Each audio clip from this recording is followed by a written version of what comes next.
30대 남성이 아파트 엘리베이터를 타고 있던 바로 위층에 사는 일가족을 향해 흉기를 휘둘렀습니다. 범행 직후 스스로 목숨을 끊었는데요. 경찰은 층간소음 갈등에서 비롯된 범행일 가능성에 무게를 두고 있습니다. 오세정 기자입니다. 아파트 공동현관 앞에 순찰차들이 출동해 있고 과학수사대원들도 분주히 오갑니다. 오늘 아침 이 아파트 16층에서 일가족 3명을 태운 엘리베이터가 15층에 도착하자 30대 남성 주민이 탔고 그 직후 일가족에게 흉기를 휘둘렀습니다. 사건이 발생한 아파트 계단입니다. 계단벽에는 손자국처럼 보이는 무늬가 남아있는데요. 흉기로 공격받고 다급히 피신하면서 생긴 혈흔으로 보입니다. 습격을 당한 40대 부부는 상처를 입었지만 생명에는 지장이 없고 부부의 딸도 찰과상을 입는 데 그쳤습니다. 이웃 주민이 문을 열어줘 피해자 가족의 피신을 도왔습니다. 문을 열어봤는데 때마침 그 애기가 튀어나온 거야. 그러고 있었는데 어머니가 다시 또 나왔어. 들어오시자마자 바로 문을 닫았다. 가해자인 30대 남성은 자신의 집에서 숨진 채 발견됐습니다. 경찰은 범행 직후 스스로 목숨을 끊은 걸로 보고 있습니다. 숨진 남성은 피해자 가족의 바로 아래층에 사는 주민으로 파악됐습니다. 주민들은 위층 1가족이 이사 온 뒤부터 층간소음 갈등이 있었다고 말했습니다. 문제가 있었다고 하더라고요. 이사 오고 나서부터 시끄럽다고 했다. 경찰은 치료 중인 피해자를 조사해 정확한 사건 경위를 파악할 방침입니다. 채널A 뉴스 오세정입니다.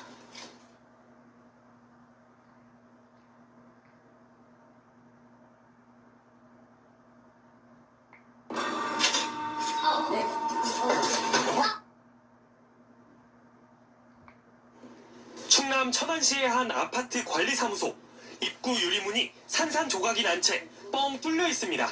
오늘 오후 2시 반쯤 이곳 아파트에 사는 40대 남성이 윗집에 사는 70대 남성을 찾아가 흉기를 휘둘렀습니다. 다친 남성이 관리사무소로 몸을 피하고 직원들이 문을 잠그자 가해 남성은 차를 몰아 관리사무소 문을 들이받았습니다.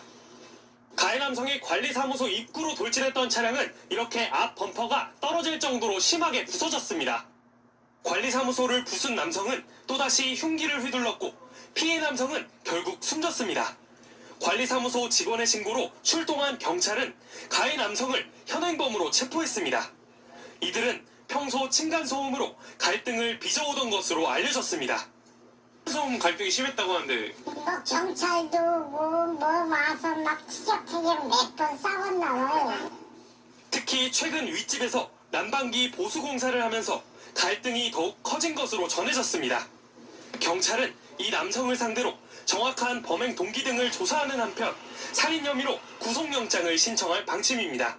MBC 뉴스 김성국입니다. 경기도 의정부시의 한 아파트입니다. 경찰 과학수사 요원들이 현장 감식을 하고 있습니다. 이 아파트 엘리베이터 안에서 40대 부부와 초등학생 딸이 공격을 받았습니다. 딸을 학교에 바래다주는 길이었습니다. 한층 아래 15층에 살던 30대 남성이 엘리베이터에 탄 뒤 흉기를 휘둘렀습니다. 엘리베이터뿐만 아니라 이렇게 계단실에도 다친 피해자의 것으로 추정되는 혈흔이 곳곳에 남아 있습니다. 몸싸움 도중 내려가던 엘리베이터가 7층에서 멈췄습니다. 엘리베이터 문이 열리자 아내와 딸은 이웃집으로, 남편은 계단으로 피신했습니다. 애가 있어서 수납 들어가고 하고 그 어머니도 여기 열로 피신시키고 아버지나가 1층으로 내려가고 상황은 급박했습니다. 죽어주고 그냥 들어가고 아주머니가 방어하면서 이사 갈게요. 우리가 막 그랬어요. 부부는 크게 다쳐 병원으로 옮겨졌는데 생명에는 지장이 없습니다. 찰과상을 입은 초등학생 딸은 크게 놀라 병원 치료를 받았습니다. 피의자는 자신의 집에서 숨진 채 발견됐습니다. 직업 없이 혼자 살았고 정신질환 병력은 없었던 것으로 파악됐습니다. 누가 그랬어요? 여기 제가 여쭤 물어봤을 거 아니에요. 그랬더니 15층 사람이 그랬는데 이사 올 때부터 그랬다고. 그러니까 갈등이 좀 있었다고. 이 아파트는 2017년에 지어졌습니다.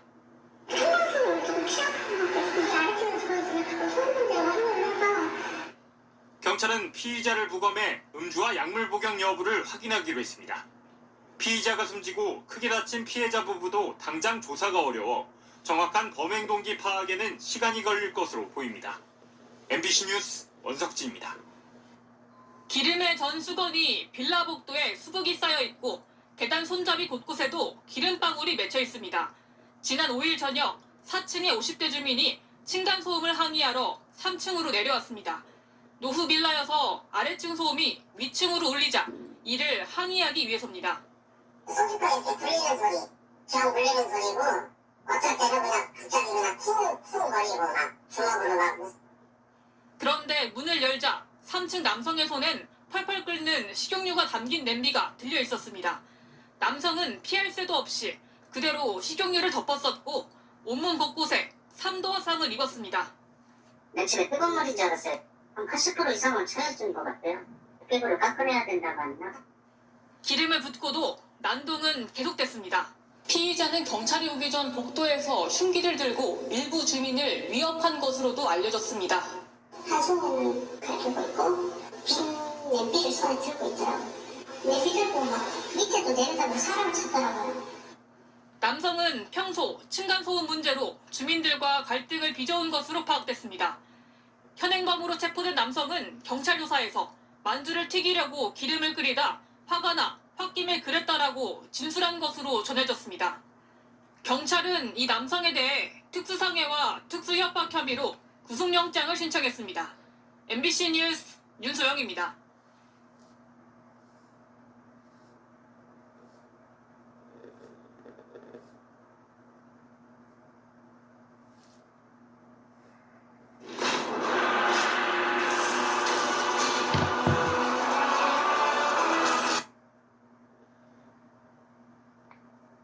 지난 4월 13일 낮 대구 달서구의 한 아파트. 주민들이 탄 엘리베이터 문이 열리자 갑자기 야구방망이를 든 남성이 나타나더니 위협적인 타격 자세를 취합니다. 깜짝 놀란 주민이 뒤로 물러서자 방망이를 든 남성도 더 접근하진 않습니다. 엘리베이터 문이 닫히자 주민은 겨우 안도의 숨을 내쉽니다. 방망이를 든 남성이 있는 아파트 복도는 곳곳이 깨지고 부서져 아수라장이 된 상태. 유리창까지 깨져서 떨어지는 등 주민들은 공포에 빠졌고 신고를 받은 경찰이 급히 출동했습니다. 방호 장비를 착용한 경찰 4명이 엘리베이터를 타고 올라가다 문이 열리는 순간 역시 방망이를 든 남성을 곧바로 마주칩니다. 잠시 주춤했던 경찰이 앞으로 나가며 경고를 한 뒤 곧바로 테이저건을 발사해 남성을 제압합니다. 무차별적으로 집기를 부수고 주민들을 위협했던 이 20대 남성은 술에 만취했던 상태. 과거 형사 전과가 있고 무직 상태인 것으로 알려진 이 남성은 경찰 조사에서 왜 그랬는지 전혀 기억나지 않는다고 진술한 것으로 알려졌습니다. 대구 성서경찰서는 이 남성에 대해 특수재물손괴와 특수공무집행 방해 혐의로 불구속 입건한 뒤 사건을 검찰에 보냈습니다. 지난 9월 말 서울 강서경찰서 관할 까치산 지구대. 40대 여성 A씨가 다급한 걸음으로 지구대 문을 열어젖히며 들어옵니다. A씨가 들어선 순간 근무 중이던 모든 경찰관들이 동시에 일어설 정도로 지구대 안엔 팽팽한 긴장감이 감돕니다. A씨가 술에 잔뜩 취한 채 자신의 목에 흉기를 대고 있었기 때문입니다. 터벅터벅 걸어 지구대 의자에 앉은 A씨. 방검 장비를 갖춘 경찰관들이 하나둘 둘러싸고 대화를 시도합니다. A씨는 업주와의 갈등으로 인한 억울함을 호소하면서도 끝내 목에 댄 흉기는 거두지 않고 있었습니다. 그러나 잠시 방심한 순간 방검 장갑을 낀 경찰이 재빠르게 몸을 던져 빠른 속도로 A씨의 손에서 흉기를 뺏으며 제압에 성공합니다. 경찰관들은 행여 자해하는 일이 없도록 수갑을 채워 체포했습니다. A씨는 추가적인 자해 위험이 있다는 판단을 받고 입원했다가 같은 날 퇴원한 것으로 전해졌습니다. 경찰은 A씨에 대해 관공서에서 술을 마신 채 소란을 피운 혐의로 불구속 송치했습니다. 경찰 추격을 피해 달아나다 오피스텔 주차장에 난입한 뒤 차량 19대를 부수며 체포된 20대 음주운전자. 오늘 법원에서 열린 구속영장 실질심사에 모습을 드러냈습니다. 취재진의 질문이 쏟아졌지만 아무런 답변을 하지 않았습니다. 도망치려고 주차장에서 난동 부리신 거예요? 그 차량 난동 부리면서 이러면 일 더 커지겠다 이런 생각은 안 해보셨어요? 영장 심사를 마친 법원은 도주의 우려가 있다며 1시간 전쯤 구속영장을 발부했습니다. 남성은 그젯밤 11시 반쯤 경기 안산에서 면허 취소 수준의 만취 상태로 운전하다 경찰의 정차 지시를 무시하고 달아난 혐의를 받고 있습니다. 14km가량 도주하다 한 오피스텔 주차장으로 들어선 남성은 5개 층을 오가며 경찰을 따돌리려 했습니다. 이 과정에서 건물 기둥은 물론 주민들 차량 17대와 가로막은 경찰차 2대를 닥치는 대로 들이받았습니다. 경찰관들이 3단봉을 꺼내 쫓아갔지만 무시하고 계속 난동을 벌이는 통에 오피스텔 주민들까지 모여든 상황. 결국 경찰은 차바퀴를 향해 총을 쐈습니다. 2명의 경찰관이 공포탄 외에도 실탄 3발씩 총 6발을 발사하고 나서야 차량은 완전히 멈췄습니다. 3단봉으로 차창을 깨고 테이저건을 발사해 가까스로 남성을 체포했습니다. 경찰 조사에서 남성은 왜 술을 마시고 운전하게 됐는지는 기억나지 않는다면서도 경찰이 쫓아와 무서워서 달아났다고 말한 것으로 전해졌습니다. MBC 뉴스 백승우입니다.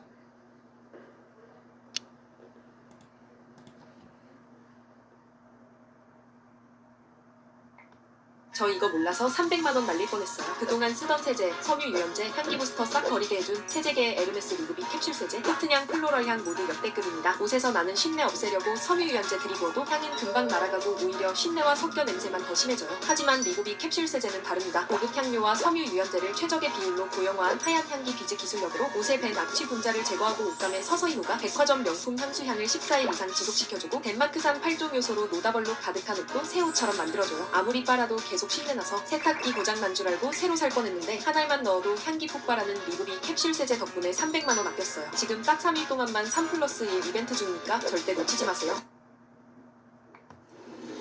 어제 오후 1시쯤 제주 서귀포시에서 한 남성이 칼을 들고 다니며 사람들을 위협한다는 신고가 접수됐습니다. 경찰이 현장에 출동해보니 50대 남성 A씨가 흉기를 든 채 거리를 돌아다니고 있었습니다. 우선 인파가 드문 곳으로 A씨를 유인한 경찰, 흉기를 내려놓으라고 설득합니다.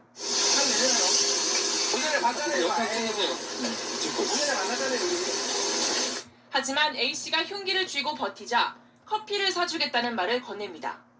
커피 한잔하러 가. 칼 내려서 칼. 그러자 A씨가 입을 열기 시작합니다. 찍지 마라.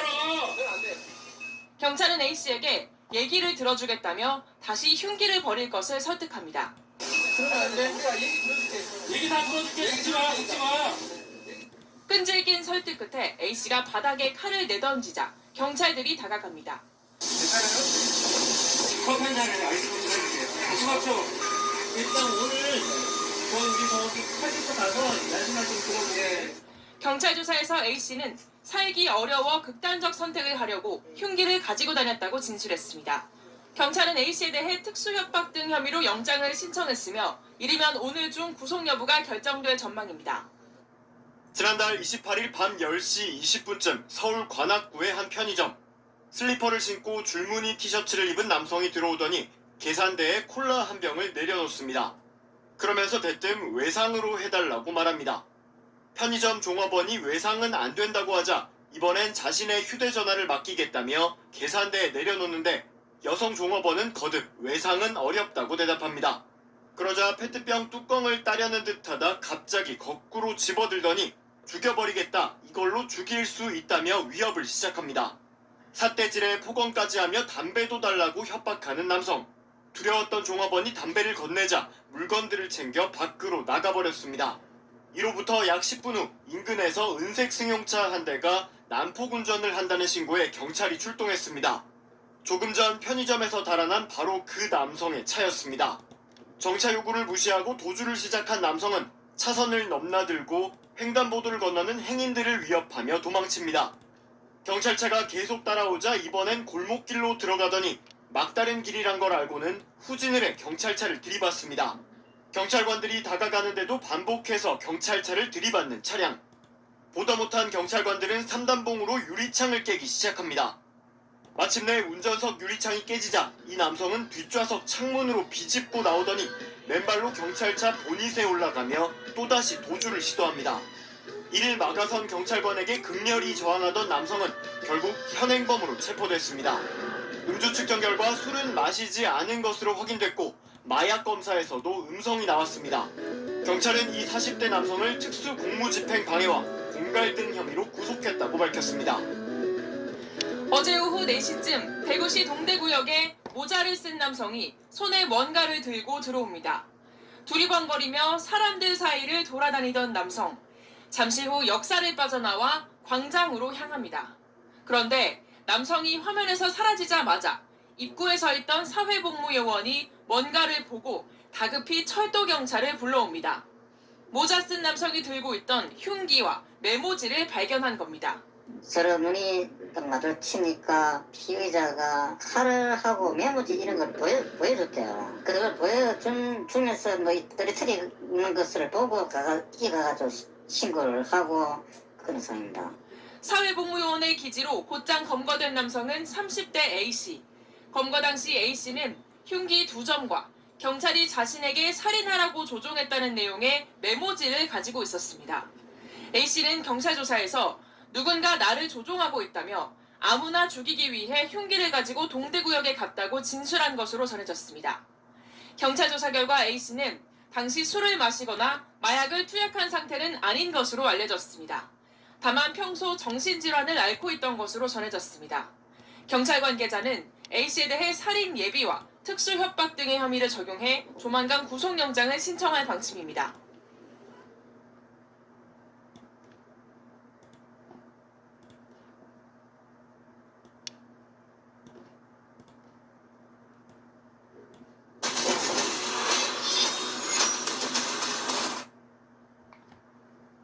흉기를 휘둘러서 이웃 주민을 살해한 40대 남성이 경찰에 붙잡혔습니다. 층간소음 문제로 다투다 범행을 저질렀을 가능성이 제기됩니다. 서창우 기자가 취재했습니다. 경찰차 한 대가 골목으로 들어갑니다. 잠시 뒤 과학수사대 차량도 뒤따라 진입합니다. 오늘 오전 9시 반쯤 서울 강서구 한 빌라에서 40대 남성이 같은 건물에 사는 50대 여성에게 흉기를 휘둘렀습니다. 소리가 나는데 여자가 악쓰는 소리. 그 사람이 조용하더래요. 그리고 이제 사고가 난 거죠. 신고를 받고 출동한 경찰은 남성을 현행범 체포했습니다. 여성은 병원으로 옮겨졌지만 결국 숨졌습니다. 멀리서 봤는데 피가 많이 묻어서 갑자기 집 아줌마가 피가 떨어진 거 막 하다가 막 쓸어내고 그러더라고요. 경찰에 따르면 남성은 위층, 여성은 아래층에 살았던 것으로 확인됐습니다. 경찰은 남성이 층간소음 문제로 다투다 범행을 저질렀을 가능성을 살펴보고 있습니다. 범행 과정에서 손을 다친 남성이 치료를 마치는 대로 정확한 범행 동기를 조사할 계획입니다. 경찰은 또 살인 혐의로 남성에 대한 구속영장도 신청할 방침입니다. 채널A 뉴스 서창우입니다.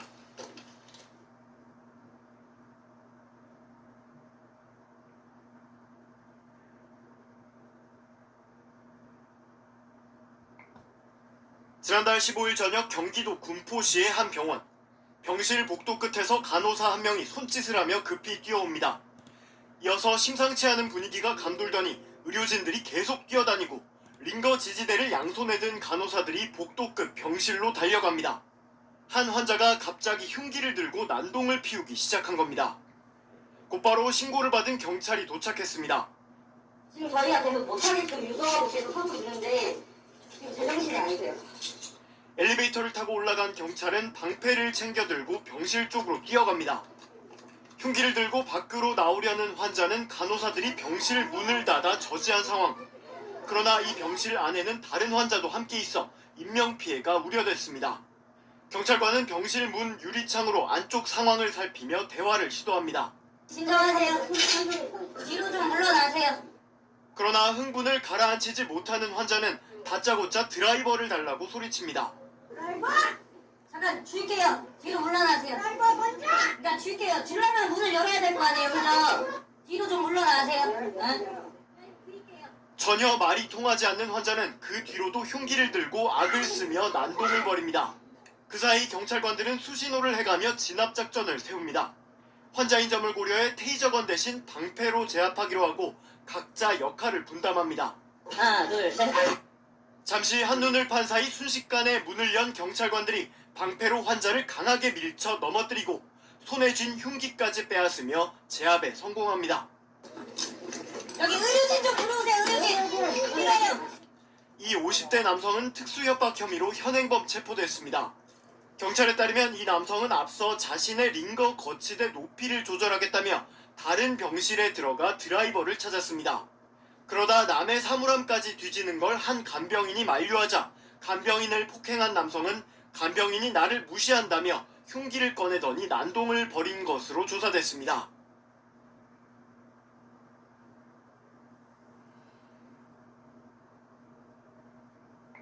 지난 10일 부산 영도구 청학동 SUV 한 대가 음주 단속 중인 경찰을 무시하고 지나치더니 속도를 내기 시작합니다.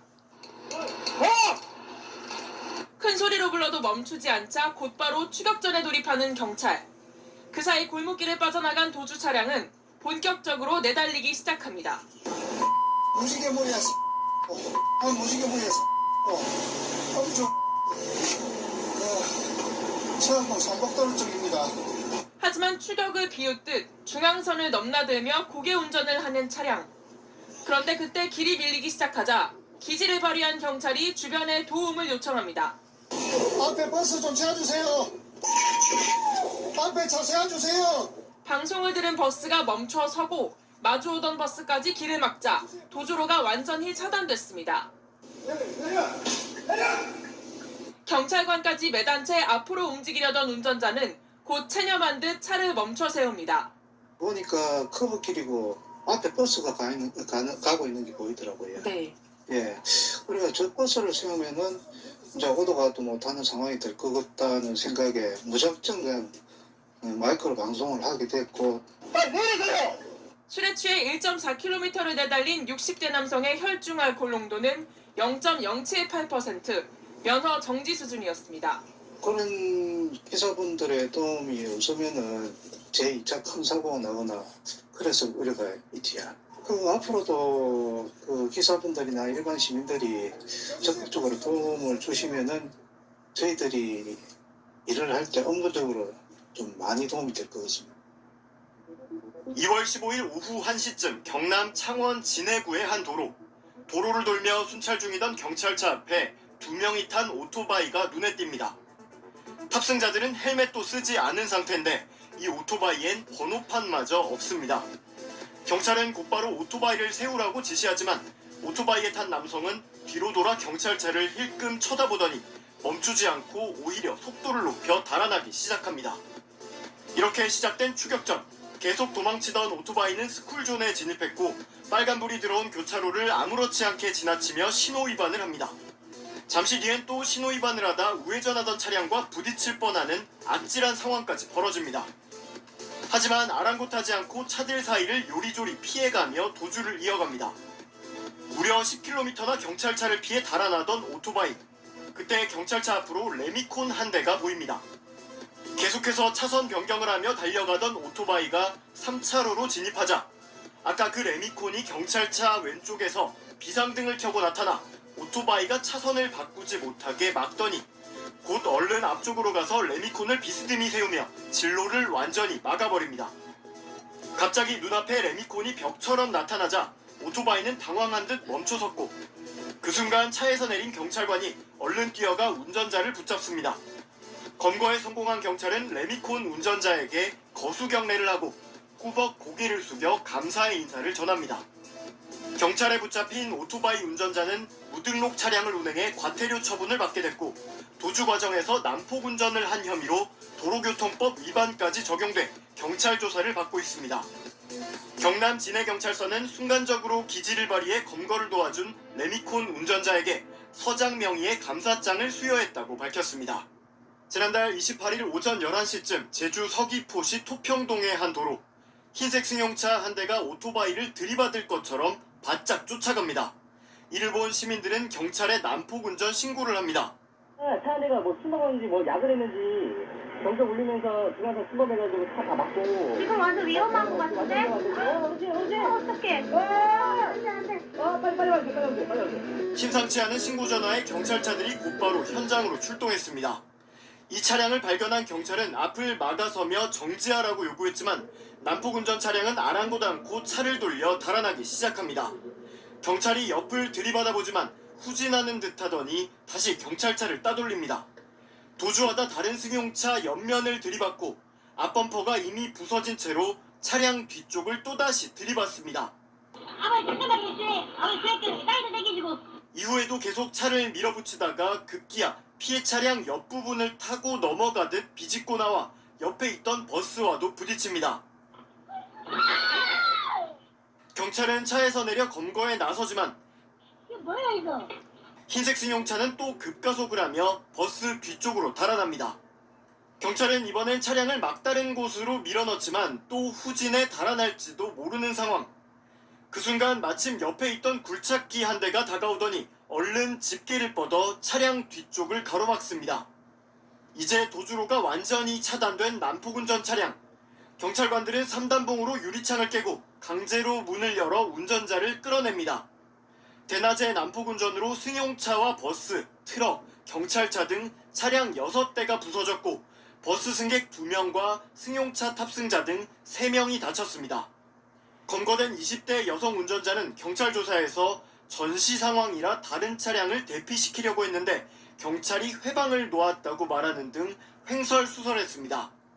그런데 정작 음주와 마약류 간이 검사에선 음성이 나왔습니다.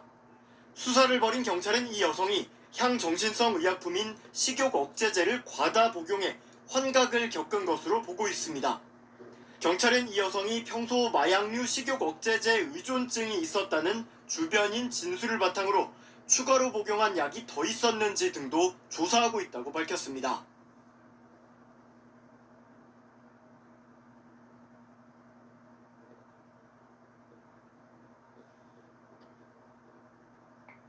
아직도 혈당 관리, 식전 채소에만 의존하고 계신가요? 이제 이 마법의 가루 하나로 끝내세요. 저도 이렇게 먹는 걸 워낙 좋아.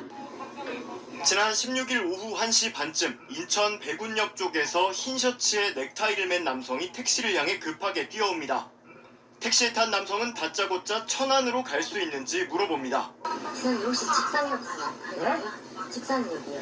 직산역이 돼요. 직산역 이제 알잖아요. 천안 쪽이요. 예. 갈까요? 예. 직산역. 네네 부탁드리겠습니다. 예. 목적지까지는 대략 100km 정도 거리, 서둘러 가도 1시간 30분이 걸립니다. 어딘가 다급해 보이는 청년은 택시 요금을 협의하는 기사에게 도착하면 아버지가 택시비를 내줄 거라고 대답합니다. 가격은 어떻게 하고 다니셨어요? 네? 가격은? 가격이요? 예. 가격은 내려서 아버님 기다리고 계시나요? 직산역 찍으세요. 그러면서 할머니가 교통사고를 당해 급히 천안에 가는 길이라고 말합니다. 할머니가 지금 차 사고 나셨다고 어머니가 돌아가셨어요. 그럼 잠시만. 아빠랑 둘이 사는데 아빠 멀리서 일하시고 어머니 다리가 불편하셔서 손님 사정이 딱하다고 생각한 기사는 걱정하는 마음에 점심도 먹지 못한 채 서둘러 천안으로 향했습니다. 예, 그래요. 예. 제가 최소 빨리 가고, 예. 그래도 뭐, 편안하게 나오고, 제대로야지. 어떻게 얘기해요? 그럼 13만 원 해갈까요? 저러면 아저씨가 무슨 말고, 아무튼 물좀 줘줄래? 물좀 줄까? 그러나 목적지에 도착하자 승객은 정확히 어디로 가는지 말하지 않고 아무데나 차를 일단 세우라고 합니다. 근데요, 가요, 같이. 내려서 같이 가려고요? 네, 그래요. 네. 어디다가? 차를 일단 대야 같이 가려고요. 그렇지. 네. 건물 어디 쪽에 있는데? 건물 저기 안쪽으로 들어가는 데까지 저도 들어가 봐야 할 것 같아요. 어디 쪽에? 결국 택시를 세우고 내린 승객은 택시기사와 함께 잠시 걸어가다 이내 도망치고 말았습니다. 승객을 쫓아가던 택시기사는 계단 쪽에서 넘어져 무릎과 팔, 손등을 다쳤고 이후 경찰에 신고도 했다고 합니다. 이 같은 내용을 온라인 커뮤니티에 올린 택시기사의 자녀는 사람이 사람을 걱정하는 게 먼저라고 가르치며 키워주신 아버지께 저는 더 이상 사람을 믿지 말라고 말씀드려야 하는 거냐며 한탄했습니다. 그러면서 다시는 이런 일이 일어나지 않게 나쁜 짓을 하면 꼭 잡힌다는 걸 보여주고 싶다며 이 남성의 인상착의를 아는 분은 연락을 부탁드린다. 꼭 잡을 수 있도록 도와달라고 부탁했습니다.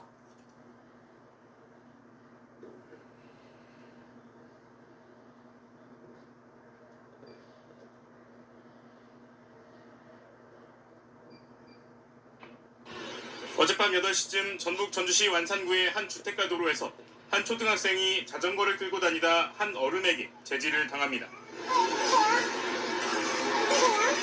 이거 잊어버려서 지금 찾고 있는데 근데 이거 네 거 아니잖아. 남성이 경찰에 도난 신고를 하자 아이는 자전거를 갖다 놓겠다고 말합니다. 자전거를 좀 잊어버렸는데 한 아이가 차를 타고 있어서 이렇게 제보할게요. 예예예. 제가 갖다 놓을게. 네. 갖다 놓자. 이 학생은 얼마 전 교감 선생님에게 욕설을 하고 뺨을 때려 논란이 되었던 초등학교 3학년 학생 A군입니다. 현재 등교 중지 상태에 있고 어머니는 교육적 방임에 의한 아동학대 혐의로 경찰에 고발됐는데 아이 혼자 저녁 시간에 남의 자전거를 타고 거리를 떠돌고 있었던 겁니다. 그런데 A군은 돌연 자신의 자전거가 맞다며 목소리를 높입니다. 이거 엄마가 똑같이 사주셨는데? 예예예. 어머 와이프가 앞에요. 네네. 어머 진짜 우리 엄마한테 줄까? 어머머머머 이게 불법 촬영을 하네? 불법 공채 신고. 공채 신고. 그러더니 뒤에서 이 상황을 촬영한 여성을 참교육하겠다며 돌연 찻길로 뛰어나가는 아찔한 상황을 연출합니다.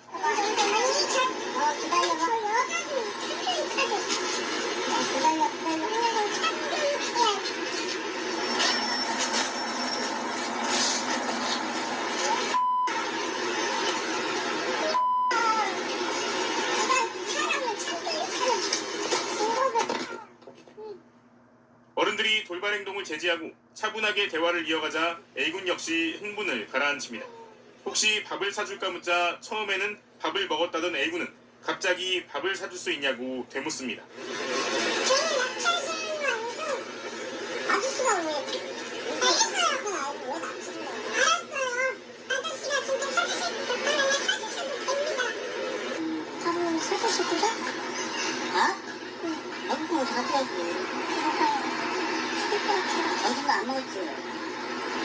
솔직히 내가 점심 먹었어? 안 먹었어? 아침 먹었어? 안 먹었어? 안 먹었어. 저는 지금까지 엄마는 어디 갔는지 왜 그런 건지 묻자 아이는 이렇게 답했습니다. 엄마가 절 때렸어요. 엄마가 아동학대를 하고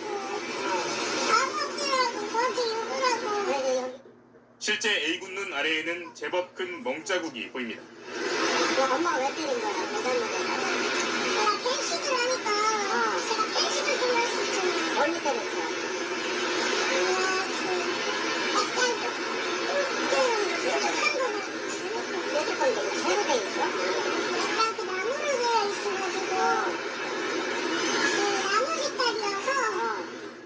이 대화 직후 A군은 출동한 경찰에 인계됐습니다.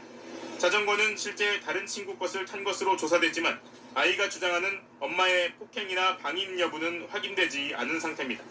앞서 A군은 친구를 괴롭히지 말라는 선생님의 지적에 돌연 학교를 무단 이탈하려다 학교 기물을 파손하고 교감 선생님에게 폭언과 욕설을 가해 등교 중지 처분을 받았습니다. 당시 A군의 어머니는 일부 언론과의 인터뷰에서 아이가 어른을 때렸다는 점이 부모로서 참담하지만 진위는 가려야 한다며 아이가 일방적으로 선생님을 때렸다는 걸 전제로 볼 수 없다고 언급한 바 있습니다. 그러나 전주교육지원청은 A군 어머니를 교육적 방임에 의한 아동학대 혐의로 경찰에 고발한 상태며 A군은 오는 25일 학교에 복귀할 예정입니다. 교육계에서는 A군의 정서적 치유와 다른 학생의 학습권 보호를 위한 대책이 조속히 마련돼야 한다는 요구가 높아지고 있습니다. 지난 3일 전북 전주시의 한 초등학교 3학년 교실. 이반 학생인 A군이 교사 책상에서 전화기를 들고 어디론가 전화를 합니다. 미안하다 사과하면 우리 용서해준다니까. 줘요. 해줘요. 네가 친구들한테 욕하고 쌤 때렸잖아. 알겠으니까 조용히 하세요. 그럼 괴롭힌 거 하나도 없어. 일을 있다고요. 수업 도중 A군이 욕설을 하는 등 소란이 일어나자 교사가 제지하는 듯한 상황으로 보입니다. A군은 가방을 챙겨 복도로 나오더니 우산으로 교실 문을 내려치기도 합니다. 잠시 뒤 A군이 조퇴하겠다며 학교를 나가려 하자 보다 못한 교감 선생님까지 나서 학생을 가로막았습니다.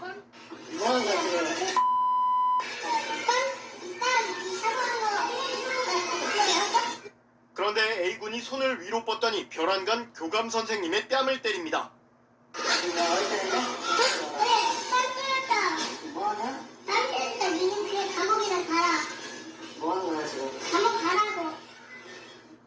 나무라 교사라는데도 아랑곳하지 않는 A군. 교감을 향해 욕설을 하며 뺨을 5차례나 더 때립니다.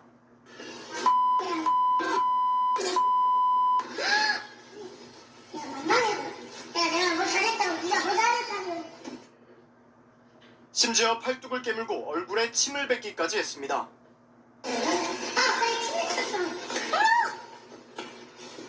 이날 끝내 A군은 학교를 빠져나가 집으로 간 것으로 알려졌습니다. 담임 교사와 학교 측은 A군의 행동이 심각한 교권 침해라고 보고 전주교육지원청에 이 사안을 신고했습니다. A군은 앞서 다른 학교에서도 소란을 피워 지난달 이 학교로 전학을 왔는데 전학 후에도 비슷한 일이 반복된 것으로 전해졌습니다. 그러나 학부모 측은 학교 측의 관리 책임이라며 부당 지도와 아동학대 등을 주장하기도 한 것으로 알려졌습니다. 학교 측은 학생에 대한 치료가 가장 절실한데 학부모가 동의를 하지 않고 있다며 제도상 학부모 동의 없이는 별다른 조치를 취할 수 없었다고 밝혔습니다. 정재섭 전북교사노조위원장은 시급한 조치가 필요한데 학교 측의 거듭된 가정지도 요청에도 바뀌는 게 없어 아동 방임으로도 볼 수 있는 상황이라고 우려했습니다.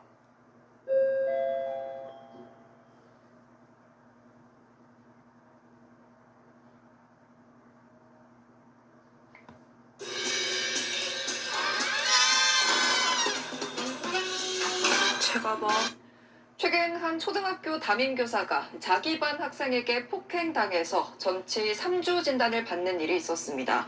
학생들이 보는 앞에서 수십 대를 맞은 건데 이 소식에 1,800명 넘는 교사가 심각한 교권 침해라며 탄원서 작성에 동참했습니다. 하정현 기자의 단독 보도입니다. 서울의 한 초등학교 6학년 담임교사인 A씨. 지난달 학급 제자 남학생 B군에게 폭행을 당했습니다. 분노 조절 등의 문제로 하루 1시간씩 특수반 수업을 듣고 있던 학생인데 상담 수업 대신 체육 수업을 가고 싶다는 B군을 설득하다가 사건이 벌어졌습니다. 물건이랑 교과서를 집어 던지더라고요. 뭐 하면서 또 욕을 하는 거냐. 그랬더니 그럼 때려줄까? 라고 하길래 지난 3월에도 B군에게 한 차례 폭행당해 정신과 치료를 받고 있던 A씨. 또 때리면 고소하겠다고 하자 더한 폭행이 시작됐다고 합니다.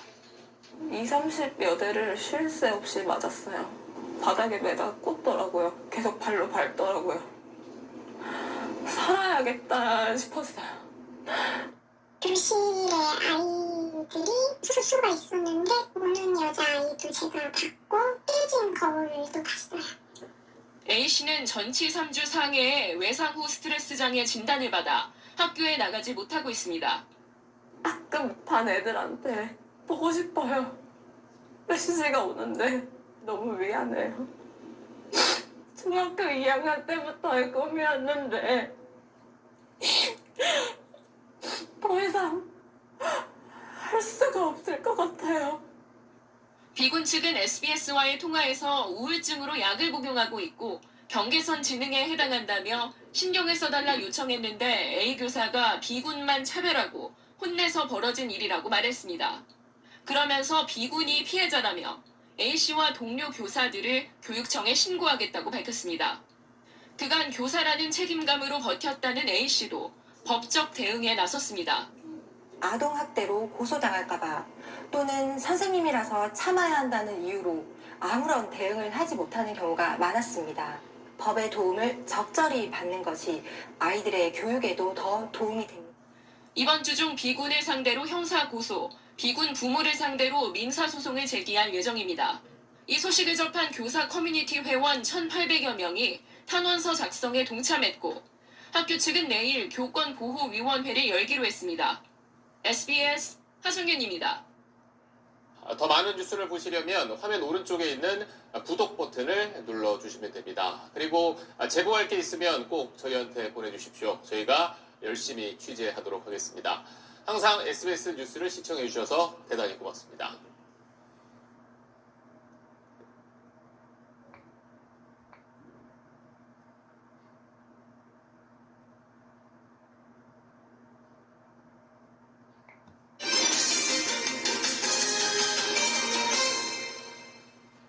설날 명절날에 가족들이 모이면 아이들이 쿵쿵거리면서 뛰어다니는 일도 많을 겁니다. 그런데요, 겨울철에는 층간 소음에 더 민감해진다고 하는군요. 신경 좀 쓰셔야겠습니다. 은준수 기자의 보도입니다. 시도 때도 없이 위층에서 들려오는 쿵쿵대는 소리. 이런 층간소음 문제는 겨울철 두드러지게 증가하는 것으로 나타났습니다. 서울시가 2014년 4월부터 접수된 층간소음 민원 2,500여 건을 분석한 결과입니다. 지난해 기준으로 보면 7월에는 민원이 51건이었지만 12월에는 102건으로 피해 요소가 배로 늘었습니다. 층간소음 원인은 뛰거나 걷는 소리가 절반 이상으로 가장 많았고 망치질과 가구 끌기, 반려동물 짖는 소리 등이 귀를 이었습니다. 피해를 호소한 세대는 아래층이 70% 가까이를 기록해 압도적으로 많았습니다.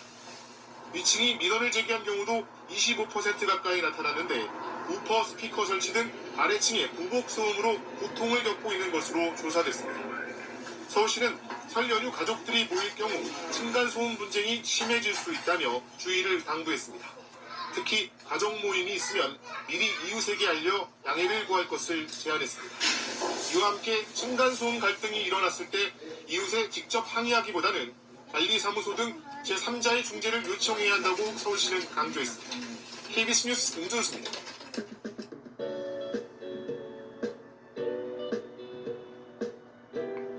이렇게 채워서 이렇게 발라주는 거야. 그러다가 5분 정도 방치를 했다가 머리를 헹구면 진짜 내 머리처럼 이게 자연스럽게 타투가 되는 그런. 지난달 1일 경기도의 한 신축 아파트에 홀로 입주한 A씨. 평일에는 출퇴근을 하면서 혼자 살고 있는데 입주한 지 2주쯤 된 지난달 14일 밤 누군가 현관문을 흔들기 시작했다고 합니다. 아래층에 사는 부부가 층간소음이 있다며 민원을 제기하기 시작한 겁니다. 밖에서 고함을 지르는 소리가 쿵쿵거리지 마세요 라고 고함을 막 크게 질러요. 제가 했던 소리가 저 지금 여기 혼자 있는데요 라고 얘기했더니 그 상대 쪽에서 쿵쿵거리지 말라고 온갖 고함을 지르면서 욕을 해요. 혹시나 해코지를 당할 수도 있다는 생각에 현관문을 열지 않고 대화를 이어나간 A씨. 아래층 부부는 아랑곳하지 않고 욕설을 퍼붓다 돌아갔습니다. 이후 A씨는 여름 휴가를 다녀왔는데 집에 들어서기 전 현관문 앞에 찍힌 누군가의 발자국을 확인했습니다. 아래층 사람들 소행이라고 직감한 A씨가 현관 출입 기록을 뒤져봤더니 아래층 여성의 얼굴이 찍혀 있었습니다. 배를 누르면 요즘 인터컴은 다 저장이 돼요. 그 화면이. 그래서 그 인터컴 내에 있는 얼굴 사진 그리고 날짜가 이렇게 딱 명확하게 나와 있고. 이때까지만 해도 A씨는 경찰에 신고하기보다 아래층에 피해를 주지 말자는 생각으로 실내에서도 슬리퍼를 신고 다니며 조심했다고 합니다. 그런데 어머니와 둘이 있던 지난 7일 밤 갑자기 복도에 불이 켜지더니 현관문을 발로 차는 소리가 들리기 시작했습니다. 아래층 여자였습니다. 공포에 질린 A씨와 당시 찾아왔던 어머니는 증거 확보를 위해 현관문 앞에 CCTV를 달았습니다. 그리고 3일 뒤 실제로 집 앞에 찾아와 현관문을 발로 차는 여성의 모습이 포착됐습니다. 보시면 알겠지만 온 힘을 실어서 발로 차잖아요. 그럼 막 집이 막 떠나갈 듯이 막 흔들리거든요.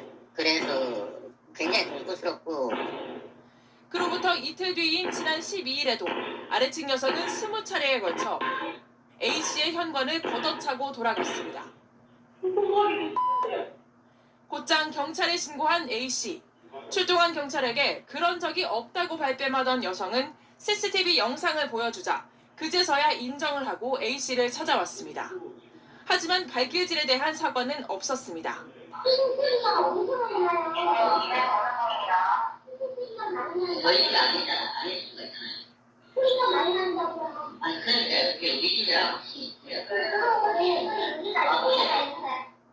아래층 여성은 당시 경찰에게 이제 현관문을 발로 차지 않겠다고 했지만 A씨는 공포에 떨고 있습니다.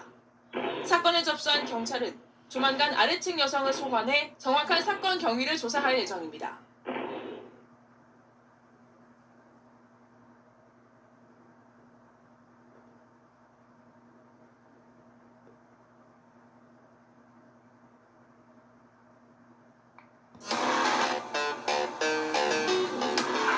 누군가를 찾는 여성.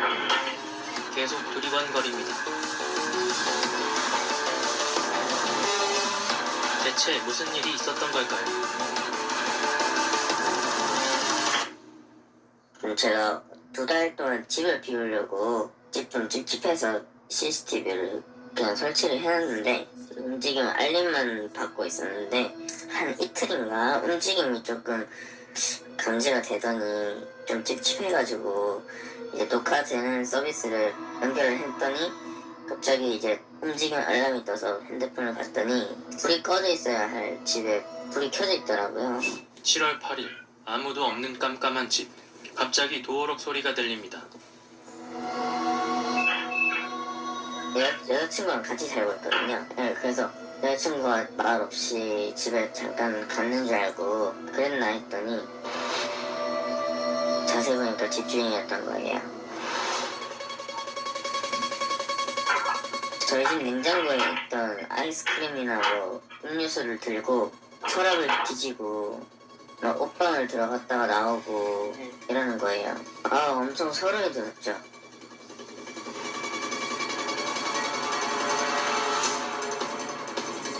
너무 놀라서 전화를 했거든요. 집을 들어갔냐고 물으니까 아니라고 왜 사람을 오해하냐고 막 오히려 막 화를 내더라고요.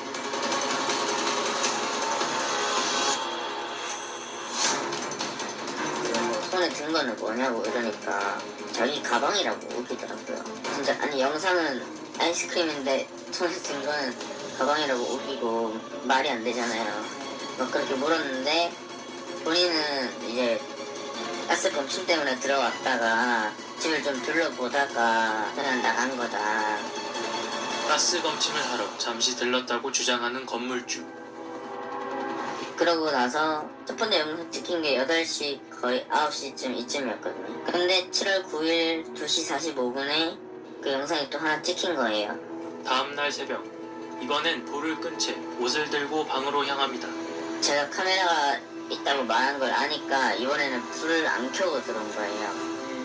네, 그러니까 사실 7월 8일이 아니고 그 전에 훔쳐갔던 옷을 다시 가져다 놓으러 온 거죠.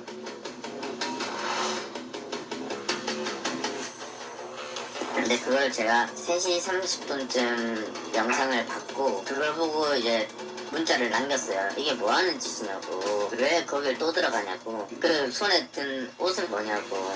제가 알기 더 전에 가져갔다는 거니까 너무 화가 나는 거예요. 이게 처음인 줄 알았더니 처음이 아닌 거잖아요. 그 문자를 남겨놨더니 다음날 아침에 그제서야 이제 인정을 하더라고요. 네, 그것까지 인정했는데 계속 집을 들어간 거는 가스 검침 때문에 들어갔고 집을 둘러보다가 뭐 그렇게 했다. 건물주라고 하더라도 세입자의 집에 들어갈 때는 세입자의 동의가 있어야 되거든요. 함부로 들어갈 수는 없고 가스검침 명목이라 하더라도 세입자의 동의를 받아야지 들어갈 수 있어요. 세입자의 동의가 없었다면 그건 불법이죠. 세입자는 결국 건물주를 야간 주거침입 절도죄 혐의로 경찰에 고소했습니다.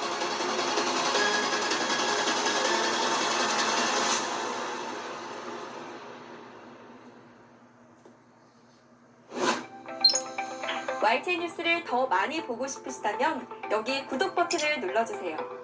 추천 영상도 누르면 바로 재생됩니다. 또 뉴스 속보 알림을 받고 싶으시면 휴대폰에서 YTN 앱을 다운로드해보세요. 늘 저희 YTN 뉴스를 시청해주셔서 감사합니다.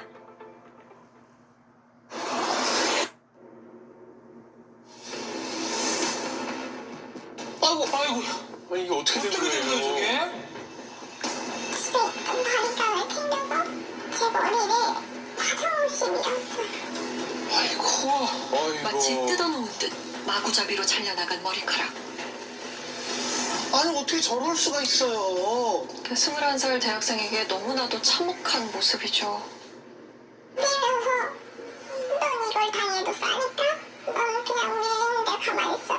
그래서 제가 피하려고 하니까 너 그러면 더 내가 때릴 거야. 그다음에 너 움직이면 피 잘리니까 움직이지 마. 이러면서 제 머리를 밀었고요. 현장에서 체포된 가해자는 키 180이 넘는 26세 남성이었습니다. 체포된 순간 강력하게 억울함을 토로했다고 하는데요. 아니 뭐가 억울해서 저렇게 얘기하는 거죠? 대체 누굽니까? 가영 씨의 머리를 밀며 폭행했던 사람. 그는 바로 남자친구였어요. 에? 상상도 못했어요, 진짜. 아이고. 놀랍게도 가해자는 가영 씨가 1년 반 동안 만난 남자친구였습니다. 폭행도 점점 가학적으로 변해갔답니다. 머리를 민 후 저한테 침이랑 이렇게 얼굴에 소변해보면서 넌 그래도 괜찮아. 너는 부모 애미애미도 버리니까 넌 어디 갈 데도 없고 내 옆에서 그냥 맞아야 된다고. 심지어 성폭행을 하고 알몸 동영상까지 촬영했다고 합니다. 차마 듣기조차 어려운 폭언과 협박은 끝이 없었습니다. 넌 사람이 아니니까 넌 저 걔랑 똑같은 취급을 받아야 된다고 해서 배변 패드 이시 안 싸면 때릴 거야 이러고. 네? 배변 패드요? 너 벌레반도 못하니까 맞는 거야. 난 너 내 옆에 있을 때까지 평생 때릴 거라고. 그런데 다음날 제작진에게 뜻밖의 얘기가 전해졌습니다. 건강이라 했다든지 이런 전부 다 자유로운 의사안에 정확하게 한 거고 폭행을 하긴 했더만 폭행은 했지만 전부 여자가 어디서 때릴까. 폭행은 했지만 모든 것이 합의에 의한 것이었다고 주장하는 가해자. 이게 무슨 얘기죠? 와, 말도 안 되는 소리를 하네요. 증거가 있는 거에만 좀 인정을 하는 거고 발등으로 밀려 있으니까 한 거는 몸이 있으니까. 그것도 해달라고 해서. 그걸 해달라는 사람이 누가 있어요? 그렇다면 동영상을 촬영했다는 가해자의 휴대폰엔 증거가 남아있지 않을까. 알코올 이제 필터로 풀어야 돼. 그게 이제 그 피자가 동의 되지 않으면 이렇게 깨끗거든요. 가해자 측의 얘기를 들어봐야겠습니다. 피의자 측에서 어떻게 얘기를 들으셨는지 모르겠지만요. 내용이 조금 많이 달라요. 그쪽에서 너무 많이 심하게 써놔가지고 저희 지금 압수수색까지 다녔거든요. 이게 지금 사람을 죽인 사건도 아니고 도둑질도 아니고 압수수색이 웬 말인지 진짜 아무튼 단지 눈이 돌아서 그런 일들을 저지른 거에 대해서는 분명히 잘못하고 죄를 받는 게 맞는데 절대로 이게 기사에 날 만큼 흉악 보면 아니라는 얘기예요. 특히 감금은 절대 아니라며 부인하고 있습니다. 사람이 좀 이게 좀 웃긴 상황인데 사실 둘은 결혼을 하기로 약속을 하고 뭐 반지까지 하고 다 그러던 상황에서 한마디로 데이트 폭력 같은 비슷한 상황이라고 보여지거든요. 왜냐하면 그 전날까지도 저희 집사람하고 장까지 같이 보고 온 그런 상황이에요. 실제 두 사람은 5일 동안 여러 차례 외출을 하기도 했습니다. 네, 편의점 같은 데는 같이 나갔는데요. 꼭 자기 손 잡고 걸어라. 보폭 맞춰 걸어라. 존댓말 써라. 나한테 무슨 물건 줄 때 두 손을 안 주면 때릴 거다. 이렇게 말하고 나갔어요. 가는 곳곳 꼼짝할 수 없도록 감시도 따랐답니다.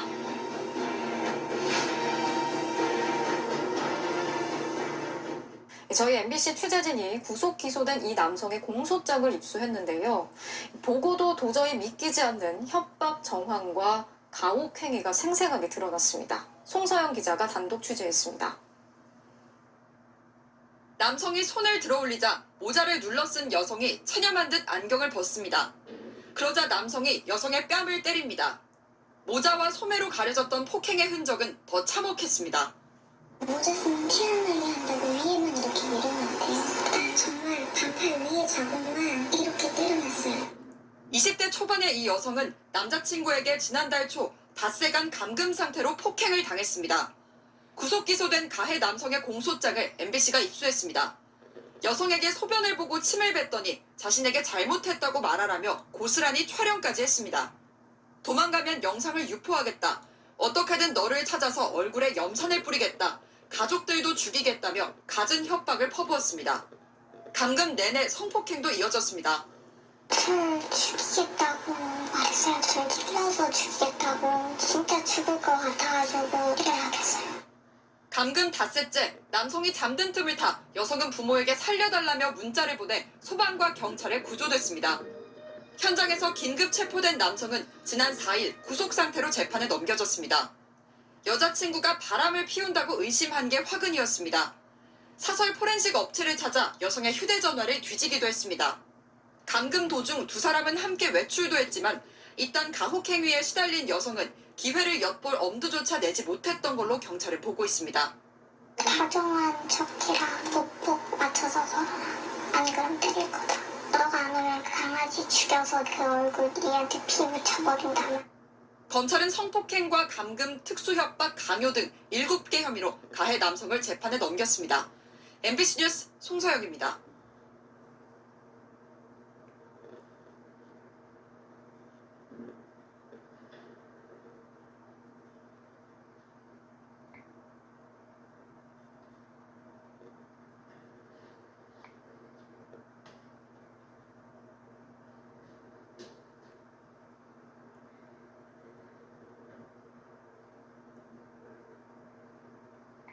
같은 공동주택에서 발생하는 층간소음은 이웃 간 심각한 갈등으로 번지는 경우가 많습니다. 정부가 대형 아파트 단지를 대상으로 시범 운영해온 층간소음 맞춤형 서비스를 대폭 확대하기로 했습니다.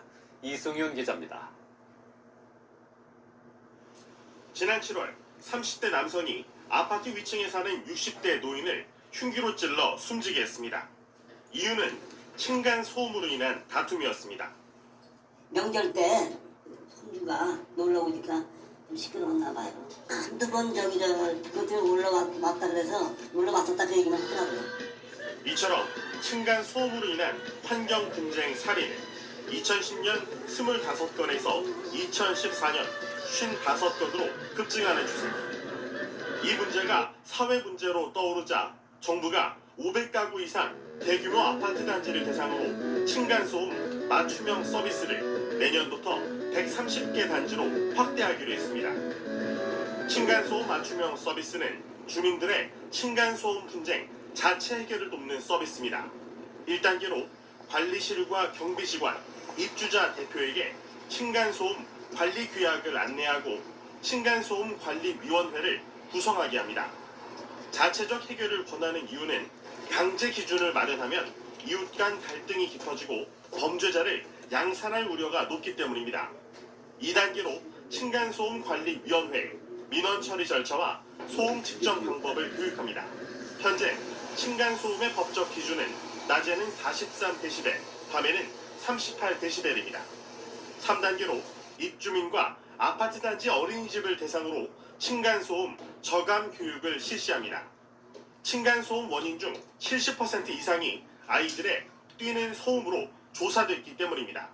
앞으로는 교사 직무 연수와 유치원 교육에도 층간소음 예방 교육이 추가됩니다. 층간소음 맞춤형 서비스가 도입된 이후 층간소음 전화 상담 건수는 감소하고 있습니다. 공동주택 층간소음 맞춤형 서비스는 국가소음정보 시스템에서 신청서를 내려받아 층간소음 이웃사이 센터 팩스로 접수하면 됩니다. YTN 이승윤입니다.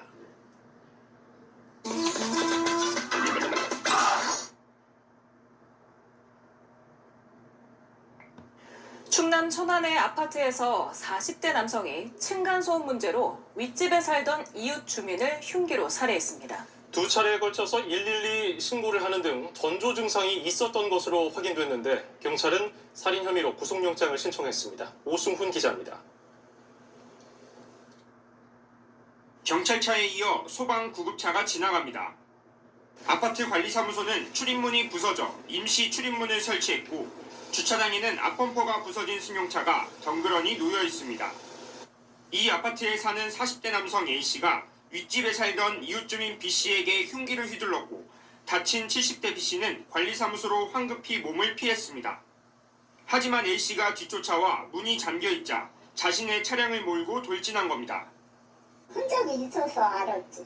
내려와서 보니까 피가 흠뻑이 있어서 관리소 직원들이 저 문을 이제 잠궈쓰고 못 들어가니까 저거 차를 갖고 저기를 이제 밀고 들어가갖고 A씨는 관리사무소 안에서 또다시 흉기를 휘둘렀고 복부 등을 크게 다친 B씨는 병원으로 옮겨졌지만 결국 숨졌습니다.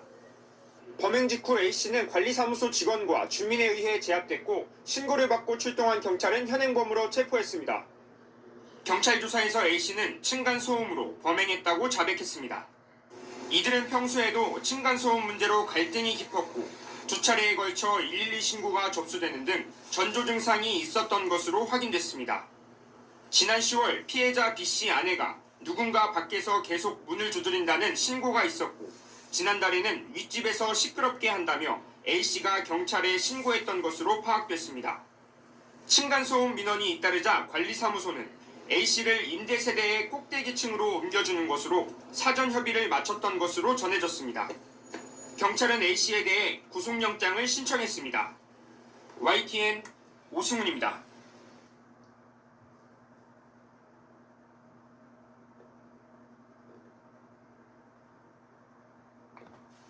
생활 속 다양한 사례를 통해 법 상식을 알기 쉽게 전해드리는 3분 법률 이지혜 변호사입니다.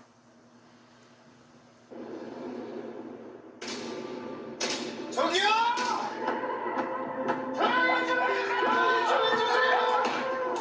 들려요?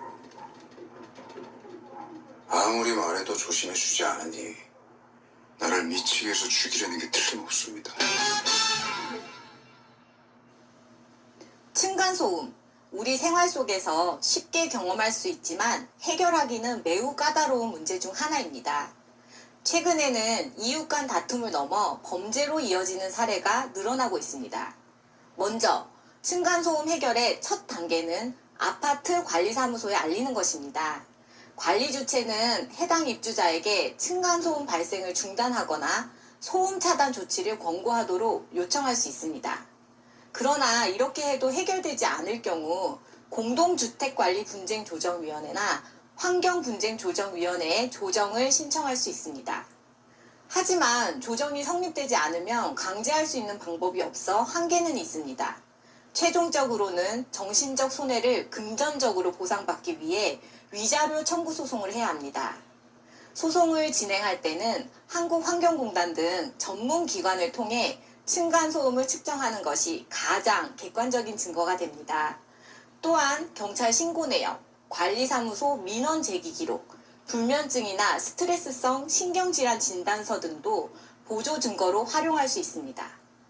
최근 층간소음 피해와 관련해서 의미 있는 판결이 나왔습니다. 윗집이 1년 가까이 쿵쿵, 탁탁 하는 충격음을 반복적으로 발생시켜 아랫집 주민 4명이 각각 1,000만 원의 손해배상을 청구한 사건이었습니다. 법원은 한국환경공단 소음 측정 결과를 근거로 윗집이 발생시킨 소음이 법령 기준을 초과했고 특히 야간과 새벽 시간대에 자주 발생했음을 확인했습니다. 또 다른 이웃들도 피해를 호소했던 점을 종합해 일반적으로 참기 어려운 수인 한도를 넘어 정신적 손해를 배상할 책임이 있다고 판단했습니다.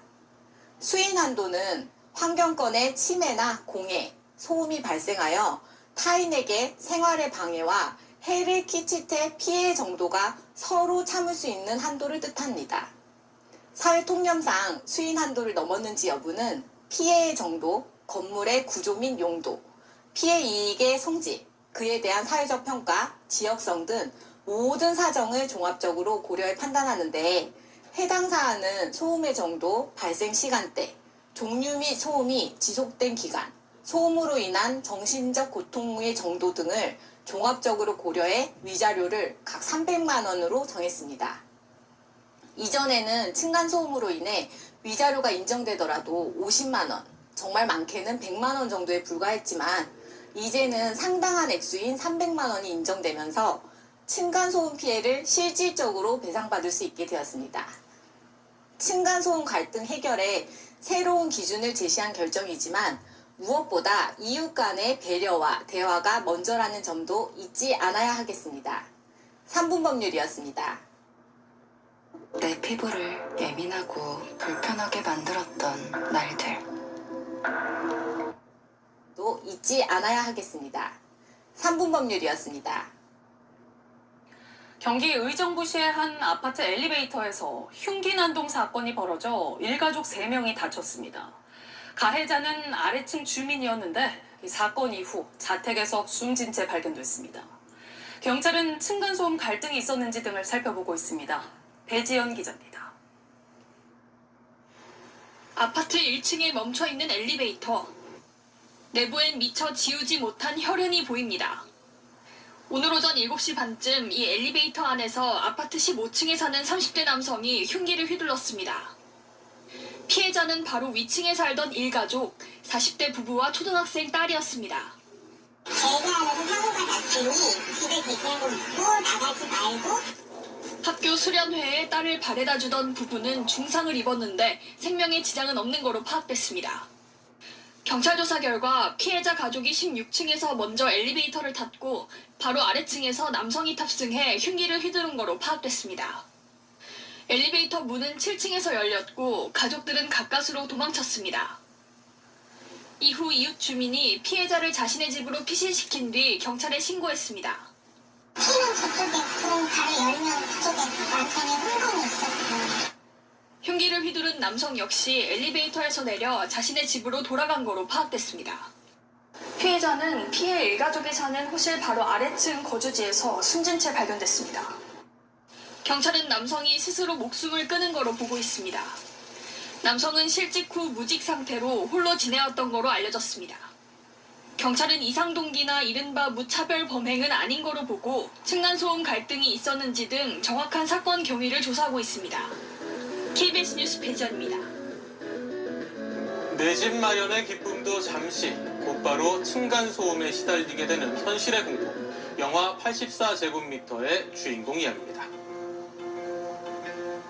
지금 아파트 시끄러운 거 그쪽이라면서요. 내가요? 누가 그래요? 한번 시작되면 끝없는 갈등을 낳고 이웃을 의심하게 만드는 층간소음 문제. 심해지면 무력 충돌로까지 치닫고 각종 흉기 사건으로 이어지기도 합니다. 먹지 마요. 경찰관입니다. 뭐예요? 알았어요. 구워버린 거예요. 저는 이제 삐명 소리 듣고. 특히 일가 친척이 모이는 명절이면 소음은 더 커지고 갈등도 배가 되는데요. 지난 2013년 설 연휴엔 7명 대가족이 모인 자리가 참극으로 변했습니다. 설을 하루 앞두고 끔찍한 사건이 발생했습니다. 아버지 집을 방문한 형제가 소음에 항의하는 주민과 다투다 흉기에 찔려 숨진 건데요. 지난해 추석에도 층간소음 때문에 6살과 13살 아이들을 위협한 이웃이 있었죠. 실제로 최근 3년간 추석 연휴 직전 일주일 동안 평균 148건이던 층간소음 전화 상담 건수는 연휴 직후 평균 180건으로 늘었습니다. 더군다나 연휴에는 아파트 관리 인력이 줄고 지자체 민원 상담실도 쉬는 경우가 많아 당사자 간 직접 충돌은 더 커집니다. 이거 매트 깔았다고 또 한번 어떤지 좀 지켜봐 달라고 말씀드렸더니 그 이후로는 더 좀 괜찮다고 얘기해 주셨어요. 명절에 일가족이 모인다면 아랫집에 미리 양해를 구하고 거실엔 매트나 카펫을 깔아두는 게 좋습니다. 어린아이들이 놀러 온다면 2cm 이상 두꺼운 매트나 쿠션 슬리퍼 등을 준비하는 것도 방법이겠죠. 환경부도 이번 연휴를 맞아 전국 아파트에 예방 포스터를 배포하고 온라인 민원 창구를 운영하는 등 특별 대책에 나섰습니다. 소음이 크면 우리 이웃에게는 큰 고통이 될 수 있다는 점을 이해하시고 지혜와 배려 부탁드려요. 더도 말고 덜도 말고 한가위만 같아라. 풍요와 나눔의 정신처럼 이웃을 배려하는 작은 마음이 모인다면 모두가 넉넉한 한가위를 보낼 수 있지 않을까요? 층간소음에 시달리다 찾아온 이웃에게 뜨거운 식용유를 끼얹은 60대 남성이 체포됐습니다. 피해자는 온몸에 3도 화상을 입고 병원 치료를 받고 있는데 경찰은 가해자를 현행범으로 체포해 구속영장을 신청했습니다. 보도에 한솔 기자입니다. 한적한 주택가에 순찰차가 들어서고 경찰들이 다급히 건물 안으로 뛰어갑니다. 뒤따라 도착한 구급차에 상의를 벗은 남성이 오릅니다. 뭘 뿌렸나는 몰라도요. 가까이 빨간하더라고요. 지난 5일 오후 6시쯤 대전의 한 빌라 3층에서 60대 남성 A씨가 바로 위층 주민에게 끓는 식용유를 냄비째 끼얹어 목과 팔, 몸통 등 전신에 3도 화상을 입혔습니다. 반년 가까이 층간소음에 시달리던 피해자는 사건 당일에도 쿵쿵거리는 소리에 아랫집을 찾았다가 봉변을 당한 것으로 알려졌습니다. 따진 것도 아니었어요. 어르신 혹시나 뭐 문이나 이런 게 고장난 게 있으신가요? 좀 도와드릴까요? 그랬는데 이제 구워버린 거예요. 저는 이제 삐명 소리 듣고 당시 A씨는 이를 지켜보던 또 다른 이웃을 욕을 하며 협박한 뒤에야 경찰의 현행범으로 체포됐습니다. 이웃 주민들은 평소에도 밤낮 없이 들려오는 층간소음에 시달렸다고 말합니다. 덜커덕 소리 나고 뭐라고 얘기하자 불안해 솔직히. A씨는 경찰 조사에서 평소 층간소음으로 다툼이 있었고 요리하던 중 화가 나 홧김에 범행을 저질렀다고 진술한 것으로 알려졌습니다. 경찰은 A씨의 집에서 문구용 칼과 목공용 톱을 증거물로 확보하고 특수상해와 특수협박 혐의 등으로 구속영장을 신청했습니다. KBS 뉴스 한솔입니다. 어제 7명의 사상자가 나온 서울 봉천동 아파트 화재 현장입니다. 경찰이 현장에서 숨진 방화 용의자의 범행 동기를 수사 중인데요. 층간소음으로 인한 보복 범죄 가능성이 제기되고 있습니다. 한 남성이 불길이 치솟는 농약 살포기를 들고 서 있습니다. 농약 살포기에 기름을 넣어 화염 방사기로 개조한 후 자신이 거주하던 주택가와 인근 아파트에 불을 지른 건데요. 지난해까지 이 남성은 불을 지른 아파트 4층의 아래층에 살면서 층간소음 등으로 여러 차례 갈등을 빚었던 것으로 파악됐습니다. 층간소음으로 인한 보복성 강력 범죄 매년 반복되고 있죠. 지난해 1월 SUV 차 한 대가 경찰을 따돌리고 자라납니다.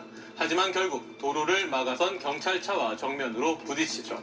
경찰에 잡힌 운전자 층간소음 갈등 끝에 이웃 여성을 살해하고 도주하던 피의자였습니다. 실제로 층간소음이 발단이 된 살인 등 5대 강력 범죄는 2016년 11건에서 2021년 110건으로 10배가량 급증했습니다.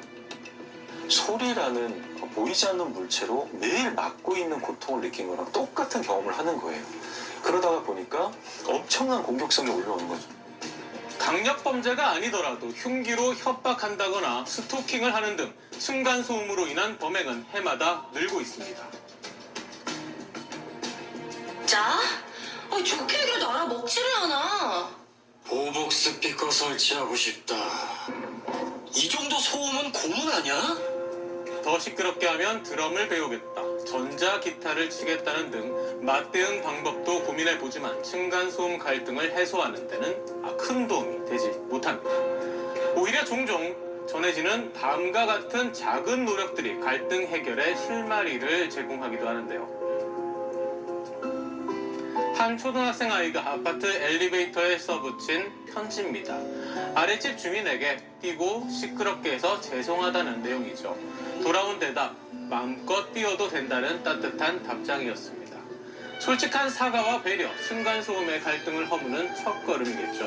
하지만 층간소음 문제를 개인 간의 갈등으로만 치부하기엔 사회적 파장이 큰 만큼 적극적으로 대책을 마련하는 게 필요해 보입니다.